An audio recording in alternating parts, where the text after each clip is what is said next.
So, top 8 reasons for canceling a permanent visa. So, yes, there are reasons in which the Department of Affairs can consider canceling a permanent visa, and it is very important to be aware because there is this thought that once a person is permanent resident is free from those fees for not being here in Australia, but there are actually reasons in which the department can cancel us. Exactly. There is definitely that perception that you can't cancel permanent residency, but stick around to find out the number one reason why permanent residency gets cancelled, and I think that will probably surprise you quite a bit. Let's start off with number 8, and that is substantial non-compliance with the previous visa. So what would that entail? Yeah, so the department is very particular when it's gonna assess that a person has actually complied with the visa conditions. And the first example that pops into my head is when a student has that limitation of 24 hours per week, and along the way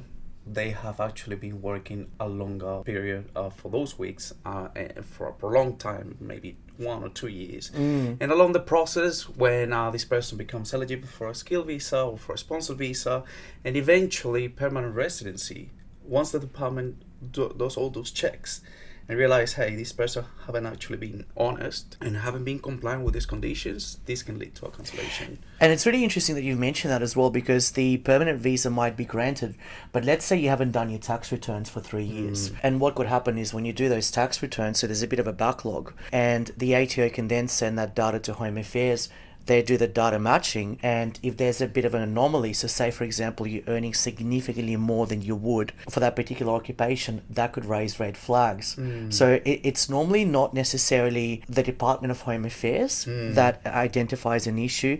It's something that you do, so filing a tax return or maybe applying for a loan from a bank where you're disclosing certain personal information that's just not consistent with your visa conditions. Yeah, so everything is connected, and the Department of Home Affairs being a body, a part of the government, they're gonna check everything. They're gonna cross-check information across different entities. So, like, you have to have in mind always being compliant with all aspects. Yeah, and I think what's really difficult as well is that it doesn't happen straight away. So say, for example, back to the student visa, maybe you held that visa 4 years ago, so you might genuinely not remember what happened, and that's what makes it a little bit more difficult for you to be able to give a response. We never find that cancellations happen on the spot. It's generally 2 to 3 years after the event. That's right.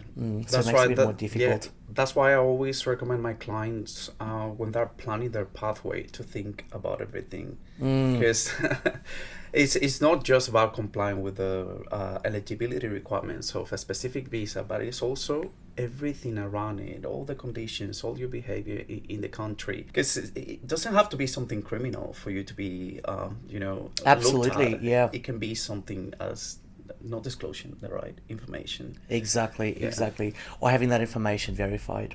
So number 7, misleading information. It's really important to distinguish the difference between misleading information and false information. False information, it's fairly obvious you're providing information that's not true. Misleading information, you can read it in different ways. So to give you an example, let's say you've got 2 people that live together.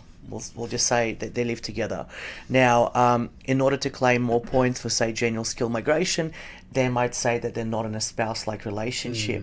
So that's a subjective assessment. But these people, they might be living together. They don't necessarily need to have an intimate relationship, but for all other purposes, they are seen as a couple. They've got shared financial responsibilities. They might be seen as a couple by friends and family, but they provide misleading information to get more points. So in this case, they're actually a couple. Yes, Yeah. yes. And then what could happen, again, let's say, for example, they might be applying for a bank loan as a couple because obviously it's more advantageous when you've got 2 incomes. And let's say the bank will ask, when did you become a couple? And you declare a particular date. Then that information gets cross-checked with the Department of Home Affairs.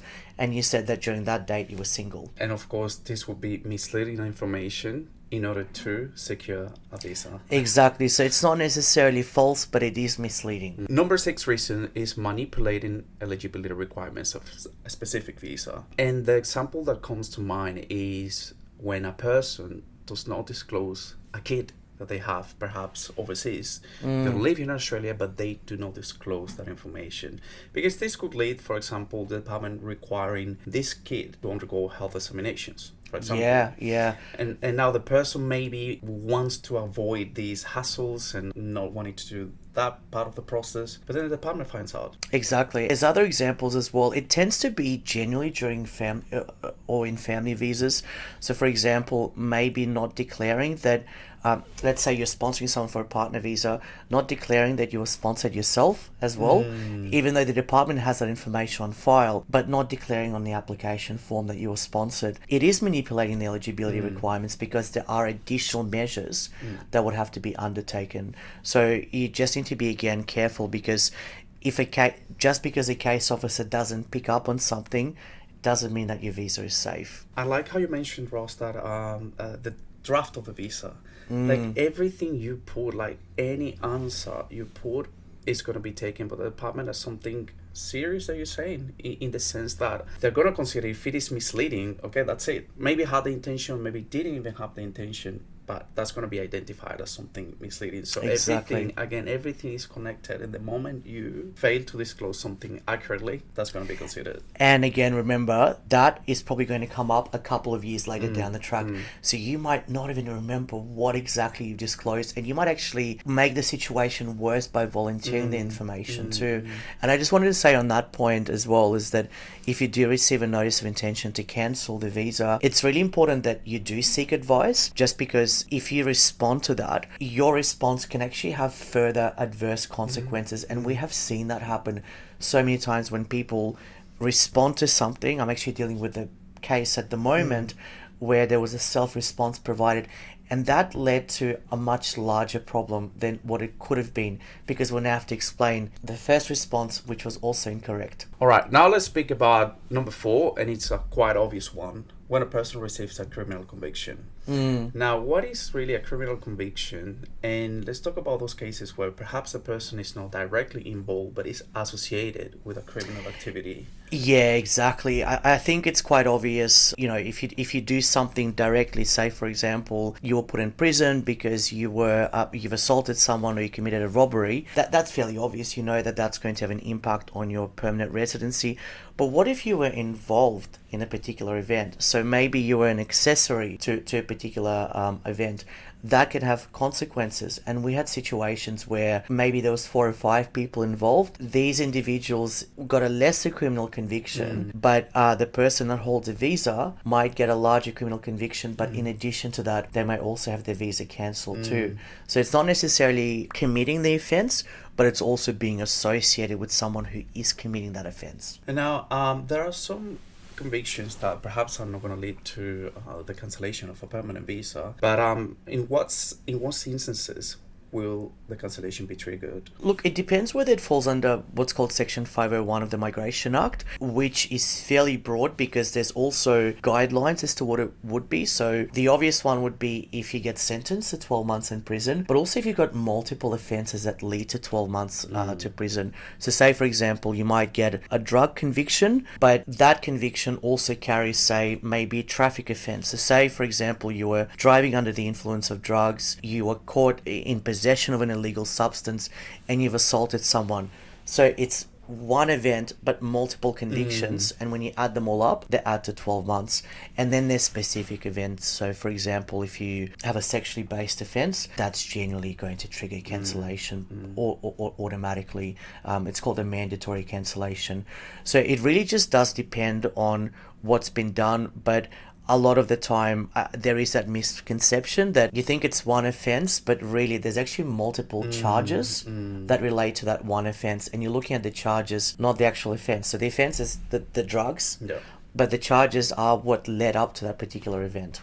Alrighty, and at number 3, and this one might come as a bit of a surprise, but incorrect information on passenger card. So maybe let's give an example of what that could be.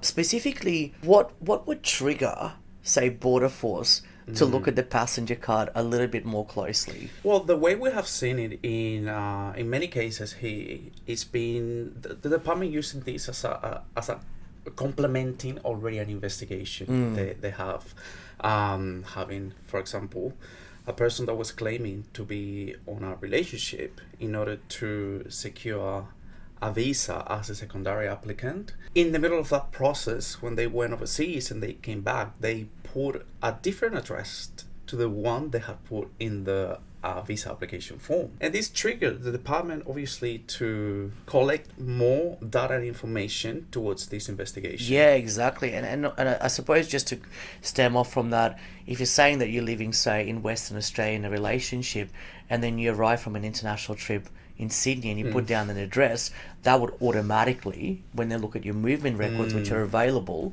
will see that you're arriving on the other side of the country. So they'll start having a look at that more closely. Yeah, so in here, again, we see how it is very important that all the information is consistent across an application and across everything you do, like banks, coming to Australia, like everything is connected, and the department will check everything, because that's when we have seen this example of the incoming passenger car. Like many times the department calls, oh, but you said this in the incoming passenger car. So even when coming to Australia this time, or even the first time, you started lying or saying this or that, which is inconsistent with the application, and that can trigger and be part of a cancellation process. 100%. And I've seen situations where people do lie in passenger cards and that isn't picked up, but then maybe on the fourth or fifth time it is picked up, and then they go back and and the department gets a record of all of your passenger cards, and they see that you've basically lied on all of these particular events. So it would be very rare that the actual passenger card is going to cause the cancellation, but it's what you put on there. And if the department's a little bit, or Border Force is a bit more vigilant when you come into the country, they'll pick up on it eventually. Okay, reason number 3, fraud. Now, I wanna speak about examples on how fraud can be discovered. I do have an example of something that may not be as obvious, so you may not be aware that you are actually committing fraud, and that would be in situations where you receive benefits that you're not entitled to. Let's say you apply for a parent visa, and as a result of that you get a bridging visa. So you might go and get Medicare, and the Medicare might be issued to you. So you're basically using that Medicare to subsidize your bills. And there's been actual cases where someone has racked up, say, $30,000 in medical bills, which are covered by the government. But because they weren't entitled to the Medicare, not only did they have to pay back the $30,000, but as a result of that, they had their visa cancelled because it was fraud. Your state of mind in terms of whether you know that you're entitled to Medicare or you don't is not relevant. It's the fact that you were receiving those benefits, and then the department has a discretion to then cancel the visa afterwards. So that's another thing that's really important to keep in mind when you do become a permanent resident, or more once you apply for permanent residency. Seek advice as to whether you're actually entitled to a benefit, because if you're receiving benefit by mistake, best case scenario, that benefit will be recovered from you, but worst case scenario, it will have an impact on your visa application as well. Yeah, that's really important. I think a lot of people would even think about this and then surprise. Well, that's what I mean by not knowing. I genuinely, when I read that particular case, I don't think the person was aware that they weren't entitled to Medicare, but you can kind of see that if that was used as an excuse, then everybody would be doing that and saying, I wasn't aware that I couldn't get a benefit. So just because ironically the government issues you with a card to be able to claim those benefits, if you're not entitled to them, that's still fraud. So number 2, receiving adverse information from a third party. So the example I want to speak about, it actually happens a lot out there. We've seen many cases. And let's say a couple that has applied for a partner visa and actually received the partner visa, then they were adopted by a third party, by another person, that they were actually not in a relationship, and they even provide proof of that. And that's the other element as well. So you've got your permanent resident visa, you think you're safe, but if you're relying on other people to make up your eligibility assessment, they can go and say to the Department of Home Affairs what we provided is not true, and that's when cancellations can happen. And generally, again, we find that it's the partner visa applications that were not necessarily genuine. So maybe the relationship started a little bit later than it was declared, and then the party who gave the witness statement then retracts that statement, and you're no longer eligible for that partner visa. That's right. So, yeah. A lot to consider. A lot to consider. But I'd like to go to number one, and I think this is the one that's going to surprise everyone the most. The number one reason why permanent residency applications get cancelled is when you apply for Australian citizenship. And the reason for that is because when you apply for Australian citizenship, it's not the Migration Act that is considered, it's the Citizenship Act. And what that looks at is your overall good moral conduct. When you think about the eligibility criteria for citizenship, it's fairly simple. 4 years in Australia, including 1 year as a permanent resident. So when people ask, why does it take so long to get citizenship? It's because everything that you've done up until this point is cross-checked. So That's if right. 6 or 7 years ago you lied on your student visa application, if 3 years ago you've had a parking fine that you didn't pay, all of that's going to come about. And if your citizenship gets cancelled, what will happen is it will then look at your visa history as well. So what we find is that people apply for citizenship, something goes wrong in the process, and then it gets sent to the compliance team, and the compliance team looks at cancelling permanent residency.